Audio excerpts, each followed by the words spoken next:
السلام علیکم ورحمۃ اللہ وبرکاتہ۔ میرے پیارے بھائیوں اور بہنوں، اللہ رب العزت سے امید ہے آپ تمام خیر و عافیت کے ساتھ ہوں گے۔ یہ نسخہ ہے یرکان کے لیے اور کالے یرکان کے لیے، بے حد مفید ہے اور خصوصاً ورم جگر کے لیے بہت ہی اعلیٰ ہے۔ آپ نے اس میں لینا ہے زیرہ سفید ہے، وہ 50 گرام لیں، اس کو باریک کر لیں۔ ہون دستے کے اندر جو چیز بنائی جاتی ہے وہ سب سے بہتر ہے، ورنہ گرینڈ کر لیں۔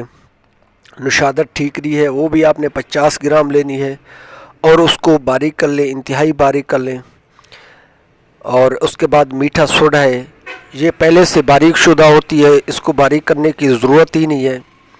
اور اس کے بعد ہے ریوند چینی، آپ نے اس کو لینا ہے، اس کو انتہائی باریک کرنا ہے۔ باریک کرنے کے بعد آپ اس کو کپڑے میں سے چھان لیں۔ جب بالکل اس کا صفوف اچھی طرح تیار ہو جائے، پھر اس کے بعد ان تمام چیزوں کو آپس میں مکس کرتے جائیں۔ اس کے ساتھ ہے کلمی شورا، آپ نے اس کو بھی باریک کرنا ہے، اور یہ بالکل آہستگی کے ساتھ باریک ہو سکتی ہے، زیادہ محنت نہیں لیتی۔ جو محنت لیتی ہے وہ ریوند چینی ہے۔ کلمی شورا یہ بھی آپ نے 50 گرام لینی ہے۔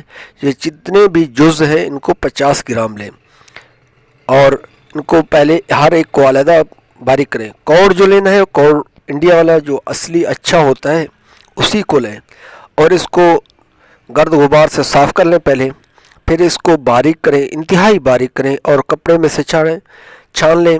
کوڑ یہ بھی 50 گرام، یہ جتنے بھی ہیں دوائیاں سب آپ نے جو ہے نا 50 گرام کے حساب سے لینی ہے، علیحدہ علیحدہ باریک کرنی۔ دوستو، ہمارے چینل کو سبسکرائب اور لائک اور شیئر ضرور کریں۔ ہم آپ سے امید رکھتے ہیں آپ ہماری حوصلہ افزائی فرمائیں گے۔ انشاءاللہ ہم آپ کے لیے مزید ویڈیو لاتے رہیں گے۔ اور اس کو آپ نے ارک سونف، ارک کاسنی، ارک مکو، ان تینوں کو ایک ایک بوتل لے کر آپ نے مکس کر لینا۔ ارک سونف کا ایک بوتل، ارک مکو کا ایک بوتل، ارک کاسنی کا ایک بوتل، آپ نے اس کو مکس کر لینا ہے کسی ایک جگہ پہ۔